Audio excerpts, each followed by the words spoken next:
Hello everyone. Today we are going to see another unit from environmental engineering, that is industrial wastewater. So we are going to deal with this topic, that is wastewater generated from industries. Like what type of industry? It can be a dairy, it can be a distillery, it can be a sugar, और it can be something else. तो उससे जो waste generate होता है उसको हम लोग बोलते हैं इंडस्ट्रियल वेस्ट वाटर.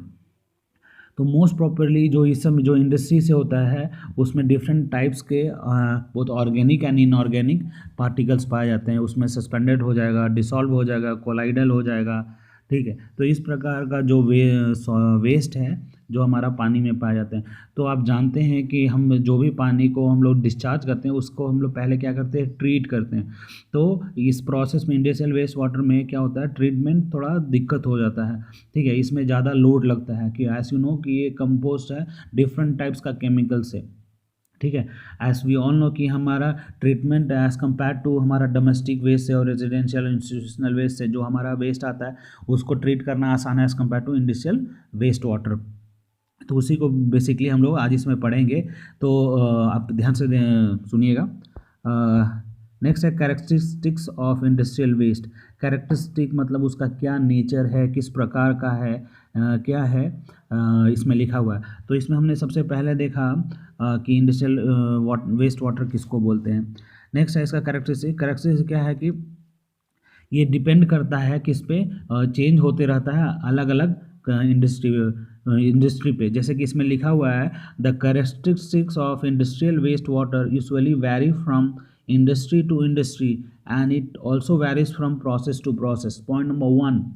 ठीक है, इसमें यह है कि ये डिपेंड करता है किस पे, जो पोल्यूशन होती है, जो पोल्यूटेंट निकलता है, इससे जो गंदगी निकलती है अलग अलग इंडस्ट्री पे डिपेंड करता है. फॉर एग्जांपल आप जानते हो कि एग्जांपल के तौर पे कंपनी ए है शुगर का, कंपनी बी है आपका डिस्टिलरी का, कंपनी सी है. तो अलग अलग इसका वेस्ट निकलेगा. तो आप समझ सकते हो कि कितना लोडेड रहेगा वेस्ट पार्टिकल से.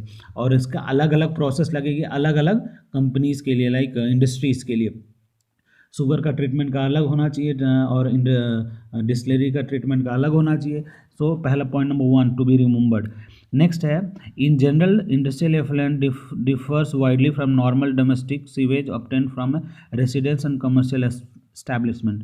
तो इसमें सिंपल सी बात है. पॉइंट नंबर 2 है कि इसमें से जितना भी वेस्ट जनरेट होता है इंडस्ट्री से जब आप कंपेयर कीजिएगा डोमेस्टिक और रेसिडेंशियल से वेस्ट और इसका वेस्ट, तो बहुत फ़र्क आएगा, इसमें चेंजेस रहता है. तो मोस्टली ये क्या होता है कि इसमें ट्रीटमेंट ज़्यादा चाहिए एज़ कम्पेयर टू जो रेसिडेंशियल और घरों से मीन्स की इंस्टीट्यूशनल बिल्डिंग से आती है.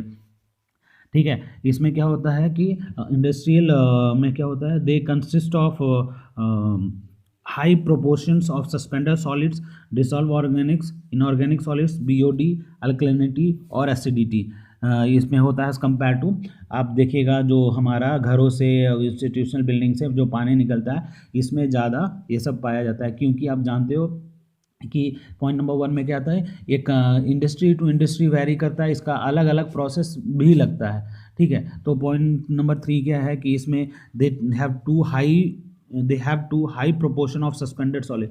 जब सस्पेंडेड सॉलिड कंपेयर कीजिएगा किसका, एक जो हमारा घर से पानी निकल रहा है, एक जो इंडस्ट्री से पानी निकल रहा है, तो यू कैन अंडरस्टैंड कि उसमें कितना हमारा वेस्ट है और कितना उसमें सस्पेंडेड सॉलिड कंटेन करता है एज कंपेयर. जब दोनों को कंपेयर कीजिएगा उसमें डिसॉल्व ऑर्गेनिक्स भी ज़्यादा होगा, इनऑर्गेनिक सॉलिड्स भी होगा, उसमें बीओडी भी ज़्यादा होगा, अल्कलिनिटी भी ज़्यादा होगा और एसिडिटी भी ज़्यादा होगा. ठीक है, तो बेसिक 2 है. बीओडी क्या होता है, बायो केमिकल ऑक्सीजन डिमांड.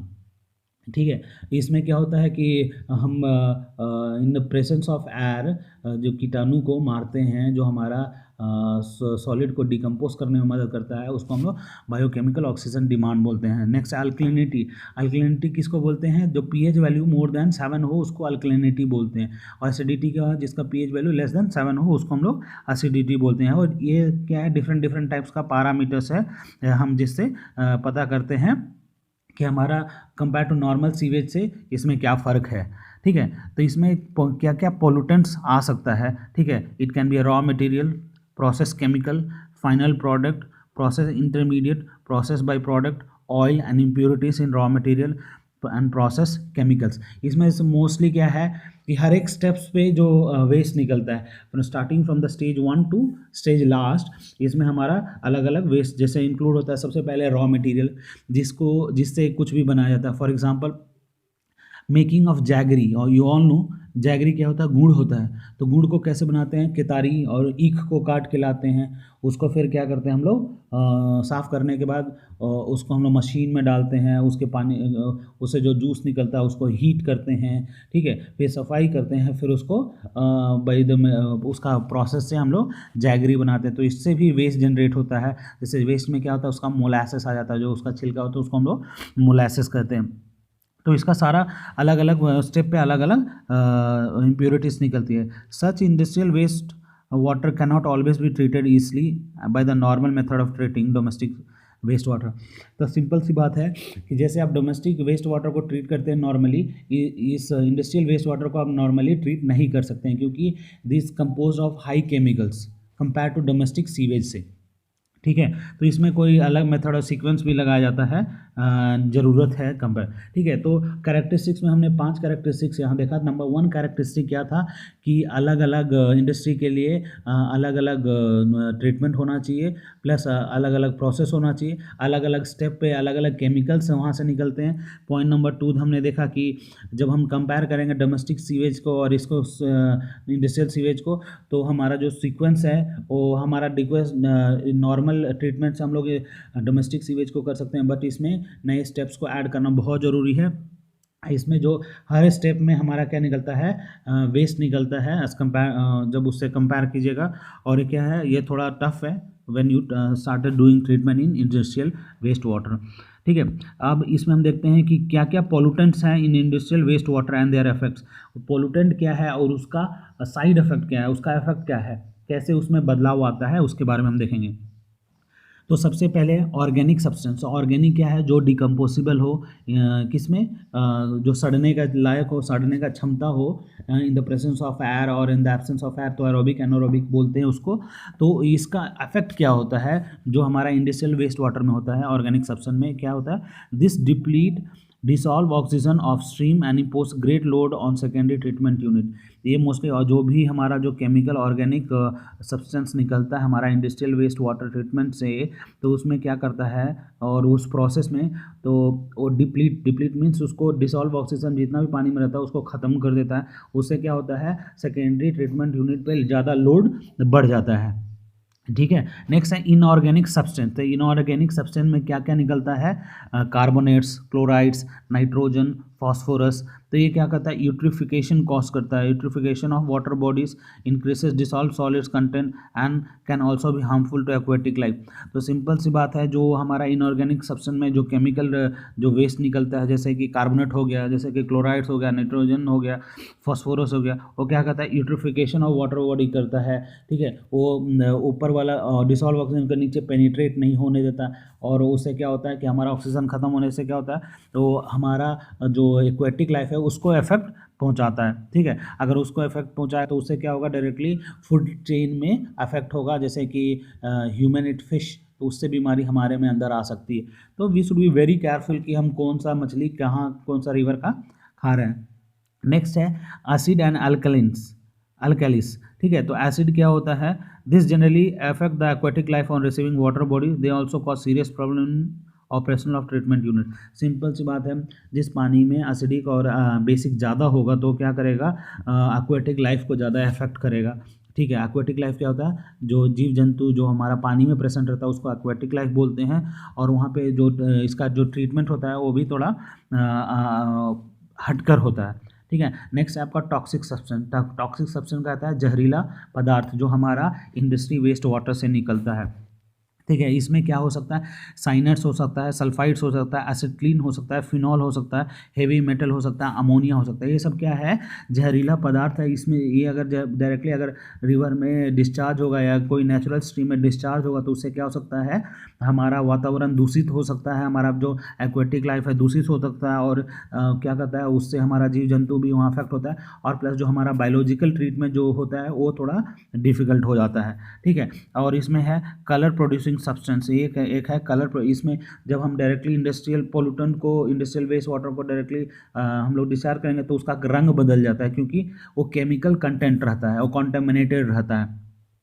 और क्या है, और अब जैसे ही नेचुरल स्ट्रीम में उसको हम लोग डिस्चार्ज करते हैं ट्रीटमेंट के बाद में, फिर भी उसका रंग बदल जाता है, क्योंकि उसमें हम लोग वी कैन क्लियर टिल 99.9%, फिर भी 0.1% उसमें वेस्ट रह ही जाता है, जिससे हमारा नेचुरल स्ट्रीम का कलर ही बदल जाता है। उसमें कई बार ऑयल्स रहते हैं, वो क्या करते हैं, वो फ्लोटिंग होने की वजह से सरफेस पे फ्लोट होता है, तो ऑक्सीजन वो पास नहीं होने देता और लाइट को पास नहीं, तो उसके वजह से भी हमारा ऑक्सीजन क्या होता है, डिफ्यूज़ नहीं हो पाता, उसकी वजह से हमारा एक्वाटिक लाइफ इफेक्ट होता है। तो ऑलरेडी हम इसमें कुछ पोल्यूटेंट्स एंड इंडस्ट्रियल वेस्ट का इफेक्ट पढ़ा। नंबर 1 हमने पढ़ा ऑर्गेनिक सब्सटेंस के बारे में, नंबर 2 पढ़ा इनऑर्गेनिक सब्सटेंस के बारे में, फिर एसिडिक एंड अल्कलीज के बारे में, टॉक्सिक सब्सटेंस के बारे में, कलर प्रोड्यूसिंग सब्सटेंस के बारे में। फिर जब कलर जब नदी में और ना कोई नेचुरल स्ट्रीम में रिलीज होता है तो उसका रंग बदल जाता है, उसके बारे में। फिर ऑयल्स के बारे में, ठीक है। और तो हम ऑर्गेनिक पोल्यूटेंट को एक एक करके देखेंगे तो आपको पता लग जाएगा। जैसे कि देखेंगे, this includes oil, fats, phenol, organic acid and several other organic compound. तो इस डायग्राम से आप देख सकते हैं, जैसे कि यहाँ से जब डिस्चार्ज होता है तो देख सकते हैं कि हमारा यहाँ पे क्या हो रहा है कि हमारा कलर चेंज हो जा रहा है, और प्लस इसमें क्या होता है, आपका जो फेन टाइप का बनता है, इसको हम लोग क्या बोलते हैं, फोम भी बोल सकते हैं, लैथर भी बोल सकते हैं, जिससे क्या होता है हमारा वहाँ का जो नेचुरल स्ट्रीम हो जाता है, इफेक्ट हो जाता है। And you can C in this diagram oil spill हो गया है, ठीक है। तो इसमें क्या हो गया है कि हमारा जो ऑक्सीजन होगा डिफ्यूज़ नहीं हो पाएगा, तो इसमें जो हमारा एक्वेटिक लाइफ होगा, जो इसके अंदर जो जीव जंतु रहेंगे, वो ऑक्सीजन का मात्रा जब ख़त्म होगा तो मरने लगेंगे। तो this causes and severe problem. तो इज़ वेरी मच इंपॉर्टेंट कि जो थिन फिल्म है जो ऑयल का, उसको हटाना बहुत ज़रूरी है, तो ठीक है। तो हमको उसके बारे में पता होना चाहिए, ठीक है।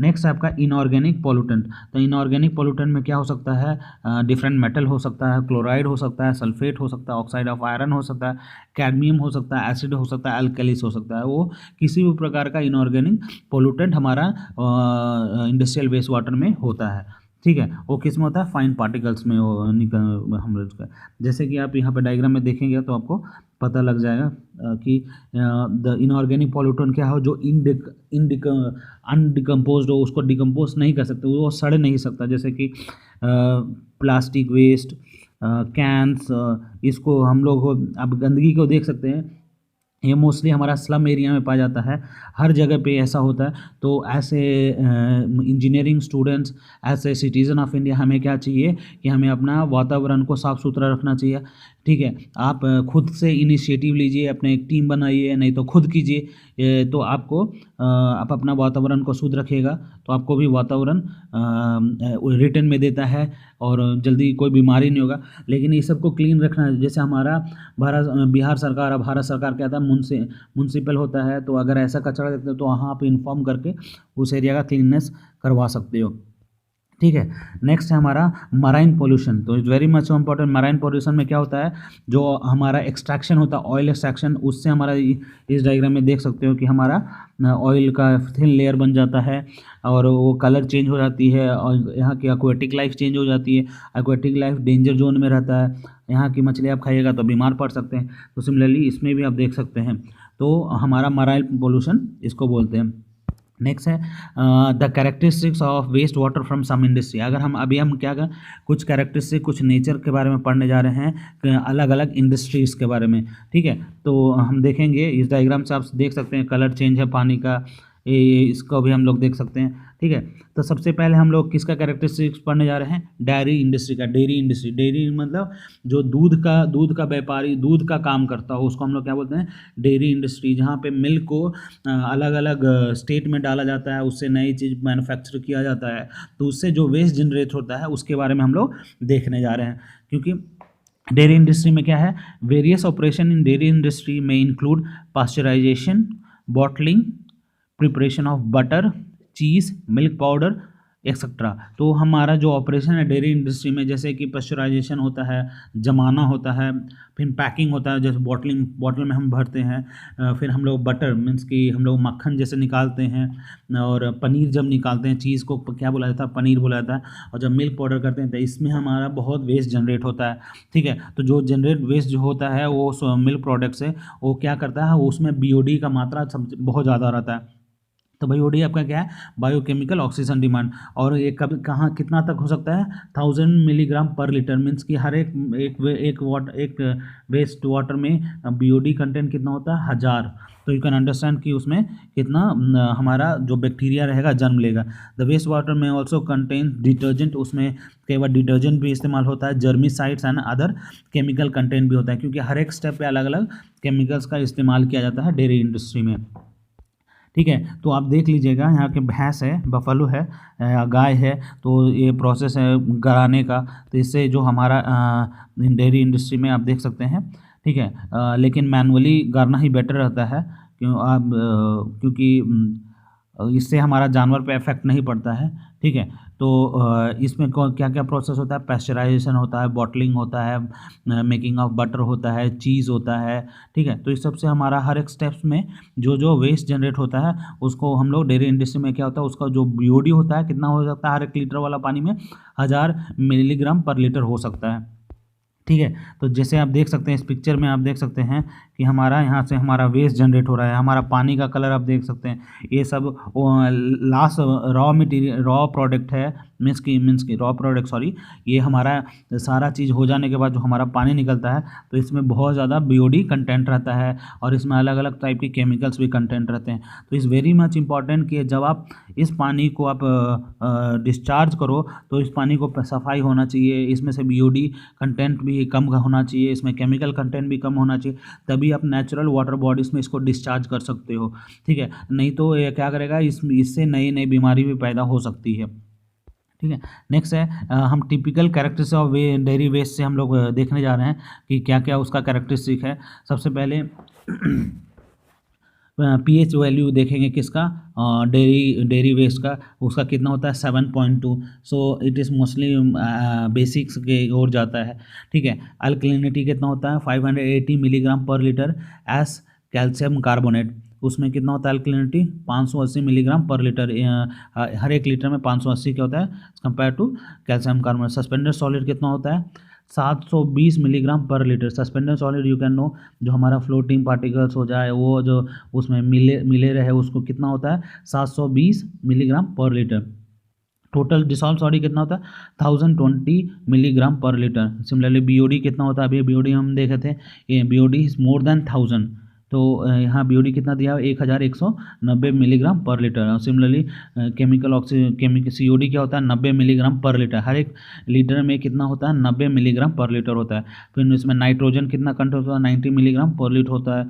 फॉस्फोरस 12 मिलीग्राम पर लीटर होता है। ऑयल एंड ग्रीस भी 320 milligram per litre. Similarly chloride 115 ग्राम पर लीटर होता है। तो ये सब टिपिकल्स वैल्यूज़ है, आपको याद रखना है कि जो हमारा कैरेक्टरिस्टिक्स है उससे हमारा क्या वैल्यूज़ आएगा। ये मोस्टली एमसीक्यू क्वेश्चन इससे पूछा जाता है। ठीक है, नेक्स्ट हमारा इसमें देखिएगा the pollutant characteristic of dairy industrial waste. तो इसमें जो पोल्यूटेंट्स है क्या क्या है हमारा, high dissolve solids, high suspended solids, high BOD, phosphorus, nitrogen और ऑयल एंड ग्रीस। तो ये क्या होता है हमारा physical treatment followed by aerobic biological treatment in the form of high rate trickling filter, activated sludge process, equalization tank is commonly provided. Sludge can be dried on the sludge drying bed. Oxidation ponds and oxidation dishes can also be provided. तो इसमें जो treatment method जो adopt किया जाता है उसके बारे में बताता हूँ। यहाँ पे मोस्टली क्या होता है, फिजिकल ट्रीटमेंट होता है। फिजिकल ट्रीटमेंट में होता है aerobic biological treatment in the form of high rate trickling filter. सब इसमें एरोबिक ट्रीटमेंट डाला जाता है। एरोबिक क्या होता है, इन द प्रेजेंस ऑफ ऑक्सीजन, जो हमारा बैक्टीरिया क्या करता है, डिकम्पोज होने में मदद करता है। यहाँ पे ट्रिकलिंग फिल्टर लगाया जाता है जिससे हमारा पास होता है, और एक्टिवेटेड स्लज को एक जगह इकट्ठा करते हैं और उसको ड्राई करने के लिए स्लज बेड में डालते हैं, और फिर से वहाँ पे ऑक्सीडेशन पॉन्ड और ऑक्सीडेशन डिचेस भी बनाया जाता है, ताकि जो हमारा वेस्ट है उसको हम लोग कलेक्ट करके फिर मैन्यूर के रूप में हम इस्तेमाल कर सकते हैं। तो यह था typical characteristics of dairy industry waste. Similarly अभी हम दूसरा कैरेक्टरिस्टिक्स देखेंगे किसका, डिस्टिलरी एंड ब्रीवरी का। तो डिस्टिलरी क्या होता है, जो हमारा सोडा अल्कोहल जो बनाता है उसको हम लोग डिस्टिलरी एंड ब्रीवरी कहते हैं। ठीक है, तो इसमें क्या होता है कि अलग अलग टाइप का कंटेंट होता है। जैसे मैं बता रहा हूँ, various product that are manufacture in distilleries includes industrial alcohol, spirit, absolute alcohol. This product are obtained through high biochemical process of fermentation by yeast using carbohydrates as raw material. Also this product contain ethyl alcohol in different proportion. The unwanted residue at the time of preparation of the medium contains very high BOD which makes it non amenable to aerobic treatment. तो simple सी बात है, distillery and brewery में क्या होता है, simple से जो शराब बनाई जाती है, शराब कैसे बनाई जाती है, सिंपल सी बात है, ईस्ट के फर्मेंट करते हैं, सड़ा के, किसी भी चीज़ को सड़ा के। जैसे कि हमारे बिहार में क्या है, महुआ से हम शराब निकालते हैं, तो आप समझते हैं कि उसमें ईस्ट एक्शन होता है, उसको गर्म करते हैं, उससे जो वेस्ट जनरेट होता है उसी के बारे में बोलने जाते हैं। तो मोस्टली क्या रहता है कि वो अनवांटेड, उसमें ज़्यादा रेसिड्यूल रहता है और वो क्या होता है, हाई बीओडी कंटेंट रहता है। तो अगर इसको जो हमारे जैसे कि इसमें बॉयलर्स भी लगे रहते हैं, इसको डिस्टिलरी एंड ब्रीवरी में जो हमारा जो वेस्ट जनरेट होता है उसको हम लोग कूलेंट से हम लोग कूल करते हैं, तभी हम लोग इसका फर्दर प्रोसेस के लिए हम लोग जाते हैं। इसमें क्या होता है कि एरोबिक ट्रीटमेंट बहुत कम लगता है। ठीक है, जैसे कि आप एक डिस्टिलरी देख रहे हैं, यहाँ पर शराब बन रहा है। ठीक है, ये इतने बड़े बड़े बॉयलर्स लगे रहते हैं। ठीक है, इसमें हम जब कंपैरिजन करेंगे उसका कैरेक्टरिस्टिक था, जो पीएच वैल्यू क्या होता है, आप जानते हैं कि अल्कोहल का पीएच वैल्यू एसिडिक होता है। ठीक है, आप जानते हैं लोग दारू जो पीते हैं, शराब जो पीते हैं, तो क्या होता है, ये एडिक्शन बहुत गंदी है। तो अगर किसी को अगर लत है तो that can cause you so much problem. ठीक है, तो आपको सतर्क रहना है कि किस समय क्या करना चाहिए। ठीक है, आप सब जानते हो, आप ग्रोन अप अडल्ट हो। ठीक है, तो पीएच वैल्यू कितना होता है, 4 से 7 होता है, मीन्स कि 4 to 7 क्या है, एसिडिक है। नेक्स्ट है COD, milligram per litre. Chemical कितना उसमें, हर एक लीटर में कितना होता है, 30 से 1225। बाप रे, यू कैन अंडरस्टैंड कि जो केमिकल उसमें होता है फ्रॉम 30 से 1225 तक। और बीओडी कितना है होता है, मिलीग्राम। उसमें समझिए कि कितना जर्म्स भी होता है, कितना पैथोजेंस होता है, कितना बैक्टीरिया होता है। पैथोजेंस और डिसीज कासिंग बैक्टीरिया होता है, लेकिन जो हमारा जो वेस्ट निकलता है उसमें कितना होता है, 70 to 3000 हमारा किसमें, उसमें बैक्टीरिया हो सकता है, वायरस हो सकता है, फंगाई हो सकता है। तो इज़ वेरी मच इंपॉर्टेंट कि उस पानी को हम कैसे ट्रीट करके ही नेचुरल स्ट्रीम में डिस्चार्ज करें। टोटल सॉलिड कितना, 16 से 516 तक। तो you can see the difference, ये कितना आ रहा है। Suspended solid milligram per litre में कितना, 16 से ये भी 516 तक होता है। टोटल नाइट्रोजन पर मिलीग्राम पर लीटर कितना, 7 से 42 तक होता है। तो यू कैन अंडरस्टैंड कि कितना वैल्यूज वेरी कर रहा है और कितना तक हो सकता है। और इस किस में होता है, जो हमारा डिस्टिलरी में जो पानी इस्तेमाल करते हैं और जो वेस्ट हमारा जो पानी वेस्ट जो निकलता है उसमें इतना सारा वेस्ट कंटेन करके आता है। और पोल्यूटेंट्स क्या क्या इसमें हो सकते हैं, very high biochemical oxygen demand हो सकता है, हाई केमिकल ऑक्सीजन डिमांड हो सकता है, high chloride and sulphate content हो सकता है, high colour brownish yellow colour हो सकता है। तो इसमें हम लोग क्या सजेस्ट करते हैं, कौन सा ट्रीटमेंट पॉसिबल है, क्योंकि इसमें 2 स्टेज एरोबिक ट्रीटमेंट होता है यूजिंग ट्रिंकलिंग फिल्टर। इसमें क्या करते हो, एरोबिक ट्रीटमेंट डालते हो 2 स्टेजेस में और यूजिंग ट्रिकलिंग फिल्टर। तो इससे क्या होगा, बहुत सारा हमारा जो केमिकल है एक्सट्रैक्ट कर सकते हैं उससे। Use of anaerobic lagoons and aerated lagoons followed by polishing Poulter. तो लगून्स क्या होता है, सिंपल सा एक स्टोरेज टैंक जैसा रहता है, जहाँ पे पॉन्ड जैसा रहता है, तालाब जैसा रहता है, वहाँ पे पानी को स्टोर करते हैं। और धीरे धीरे पानी क्या होता है, इन द एब्सेंस ऑफ एयर से वहाँ पे हम क्या करते हैं, उसको हम लोग सफाई करते हैं। ठीक है, तो ये जो वेस्ट कहाँ से जनरेट होता है, डिस्टिलरी एंड बेवरेज से होता है। तो यहाँ जहाँ पे शराब बनती है तो उससे इतना सारा वेस्ट जनरेट होता है, उसमें बहुत सारा केमिकल कंटेंट, बीओडी कंटेंट होता है। ठीक है, नेक्स्ट है हमारा petrochemical industry. This is very important topic. Petrochemical कहाँ होता है, जहाँ से हमारा पेट्रोल का एक्सट्रैक्शन होता है। तो उससे क्या होता है, जैसे कि petrochemicals are the chemicals which are derive from petroleum and this product include organic as well as inorganic chemical. दोनों तरह का केमिकल इस पेट्रोकेमिकल इंडस्ट्री से निकलता है। तो आप देख सकते हो कि हमारा कलर पानी का ऐसा हो जाता है, तो इसमें जो भी एक्वेटिक लाइफ रहेगा वो डेंजर मीन्स कि वो टॉक्सिक्स रहेगा और वो केमिकल कंटेंट रहेगा।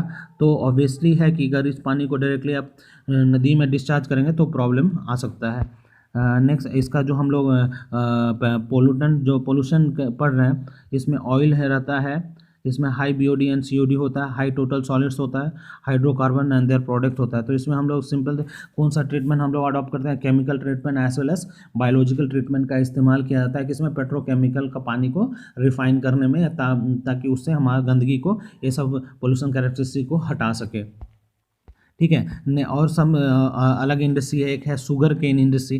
तो शुगर केन इंडस्ट्री क्या है, जो सिंपल सी बात है, जो गुड़ और जो चीनी बनाते हैं उसका इंडस्ट्री होता है। तो उसमें से जो liquid waste produce from sugar industry waste water is of about order of about 2800 to 3200 litre per ton of sugar cane crush. तो इतना अगर शुगर केन क्रश होता है तो उसमें क्या होता है, क्या क्या निकाल सकता है, having suspended solids of 400 to 500 milligram per litre, BOD of 500 to 600 milligram per litre. इसका जो पीएच होता है 5 to 7 रेंज करता है। तो मोस्टली क्या है, एसिडिक है और लोअर पीएच की वजह से ये क्या होता है, डिस्पोज होने में प्रॉब्लम क्रिएट करता है। तो शुगर केन से क्या होता है, गुड़ और चीनी को बनाया जाता है। इसमें हमारा बहुत सारा वेस्ट जनरेट होता है, कितना 2800 से 3200 लीटर तक पर टन में। ठीक है, और इसमें सस्पेंडेड सॉलिड होता है जिसका 400 से 500 तक होता है मिलीग्राम पर लीटर में।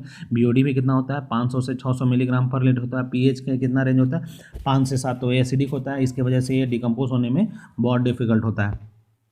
तो शुगर केन में आप यहाँ देख सकते हैं कि लोग गांव में बगल में करता है, डायरेक्टली उसको पानी को कहाँ नदी में और नाला में अटैच कर देते। तो समझ सकते हैं कि ये आपका कॉन्टेमिनेट हो गया। इसमें कितना बीओडी कंटेंट है, सस्पेंडेड सॉलिड्स है और सारा केमिकल क्या होता है यहाँ के एक्वेटिक लाइफ को अफेक्ट करता है और इस पानी को मोस्टली अनफिट बनाता है even for agricultural purpose.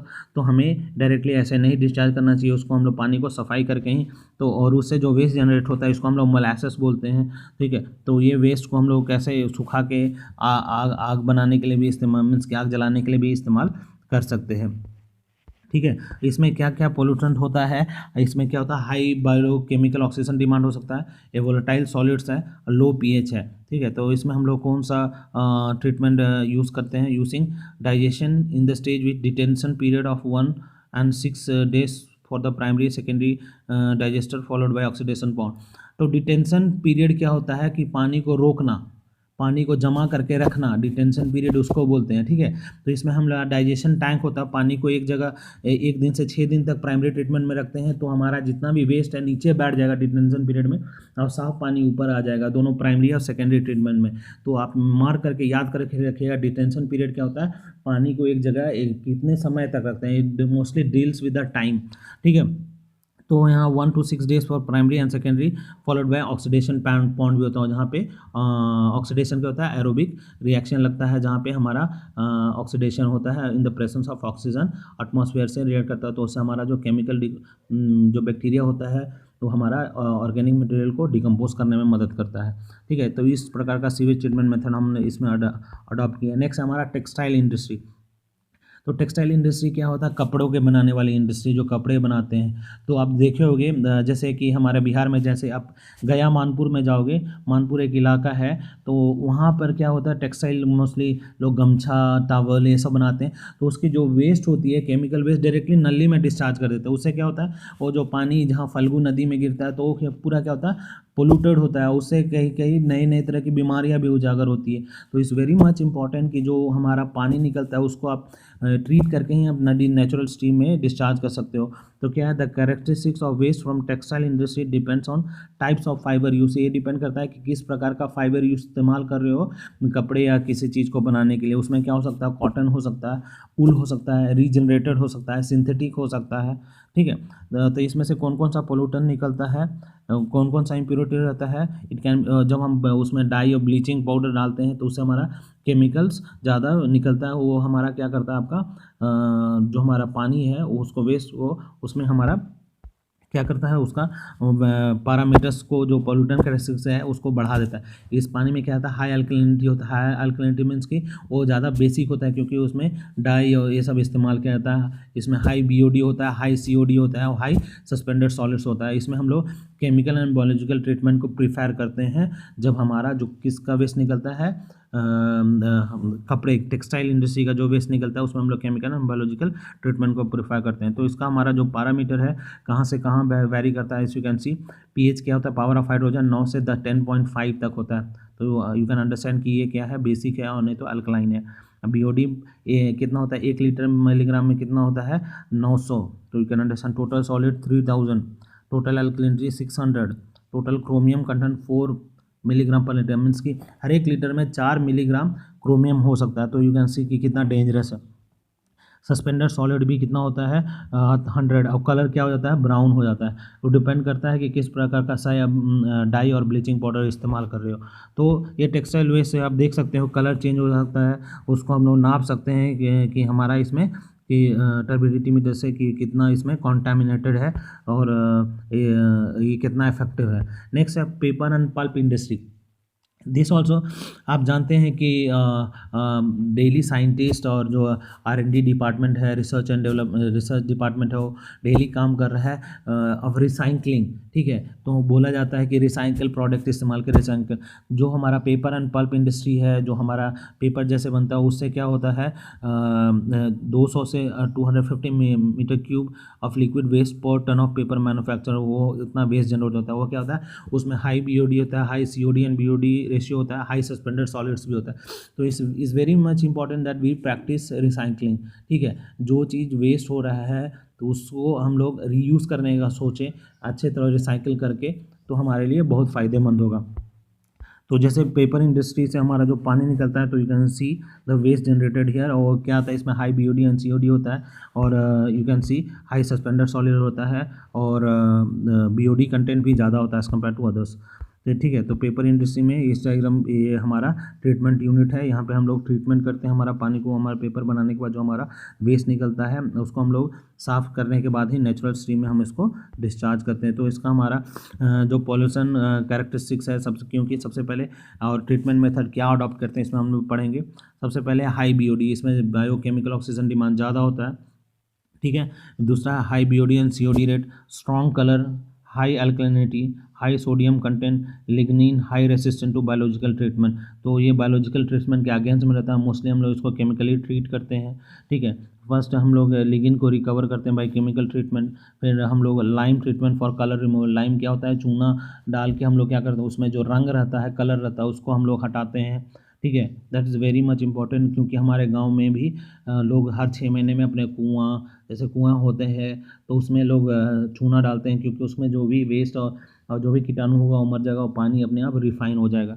Next है फिजिकल ट्रीटमेंट भी इसमें करते हैं, और प्लस बायोलॉजिकल ट्रीटमेंट करते हैं आखिरी में, जब हमारा सब कुछ ये होता है। तो उससे क्या होता है, बायोलॉजिकल ट्रीटमेंट इसलिए करते हैं कि जो हमारा बैक्टीरिया रहता है, जो भी उसमें जो डिसॉल्व मीन्स की कोलाइडल फॉर्म में जो भी वेस्ट हो उसको हटा दे। ठीक है, तो ये चैप्टर में हमने बेसिकली इंडस्ट्रियल वेस्ट वाटर में हमने क्या देखा, इंडस्ट्रियल वेस्ट वाटर में देखा कि इंडस्ट्रियल वेस्ट वाटर होता क्या है, कैसे वो जनरेट होता है, कैसे आप उसको ट्रीट कर सकते हो, कितने प्रकार का इंडस्ट्री उसका कैरेक्टरिस्टिक्स देखा। फिर हमने उसमें देखा कि यार डिफरेंट टाइप्स ऑफ का जो हमारा इंडस्ट्री रहता है उसमें से डिफरेंट वेस्ट निकलता है और उसको डिफरेंट ट्रीटमेंट चाहिए, हमने उस पैरामीटर्स में देखा। तो हमने देखा किसके बारे में, सबसे पहले फॉर एग्ज़ाम्पल हमने लास्ट से शुरुआत करते हैं पेपर एंड पल्प इंडस्ट्री से, फिर हमारा डिस्टिलरी एंड ब्यूरेज से, फिर हमने देखा आपको शुगर इंडस्ट्री से, फिर टेक्सटाइल इंडस्ट्री से। तो ये सब क्या है आपका जो इंडस्ट्रीज़ है, तो इसमें अलग अलग केमिकल्स निकलता है, तो इसके लिए अलग अलग हमको फिल्ट्रेशन प्रोसेस चाहिए, इसको अलग अलग ट्रीटमेंट प्लान चाहिए। तो इसमें हम लोग कौन सा ट्रीटमेंट प्लान प्रीफर करते हैं, हमने इस क्लास में देखा। तो obviously you should know, you should understand कि ये कितना केमिकल कंटेंट होता है, कितना इसमें वेस्ट वाटर जनरेट होता है। तो हमको क्या करना चाहिए, इस पानी को मोस्टली हम लोग को साफ़ सफाई करके ही नेचुरल स्ट्रीम में डिस्चार्ज कीजिएगा तो हमारा क्या होगा। और ये मोस्टली इफ्लुएंट पॉलिशिंग भी इसमें किया जाता है, जितना भी गंदगी रहता है इसको निकाला जाता है। अगर नेचुरल स्ट्रीम में डायरेक्टली फीड कर दीजिएगा तो आपका जो पानी है क्या हो जाएगा, बहुत दूषित हो जाएगा और उससे कई एक्वेटिक लाइफ वहाँ पे हार्मफुल हो सकता है। तो ऑब्वियसली आपको ध्यान देना है। आप जानते हो कि हमारा भारत में डायरेक्टली कोई हमारा treatment plan, waste treatment plan नहीं बनाता है, but as a responsible citizen हमको आपको सोचना चाहिए। अगर आप ऐसा कहीं देखते हो तो you can inform the municipal corporation, तो आपको वहाँ से भी हेल्प मिल जाएगा। अगर आप कोई भी इंडस्ट्री सेटअप करने के लिए चाह रहे हो, स्मॉल और लार्ज स्केल इंडस्ट्री को, तो आप सबसे पहले आप देख लो कि पानी को साफ़ करके ही वातावरण में रिलीज़ करो ताकि हमारे उससे किसी को नुकसान ना हो। ठीक है, तो घर पे रहिए, सुरक्षित रहिए और पढ़ते रहिए। ठीक है, धन्यवाद। Have a great day ahead. Thank you.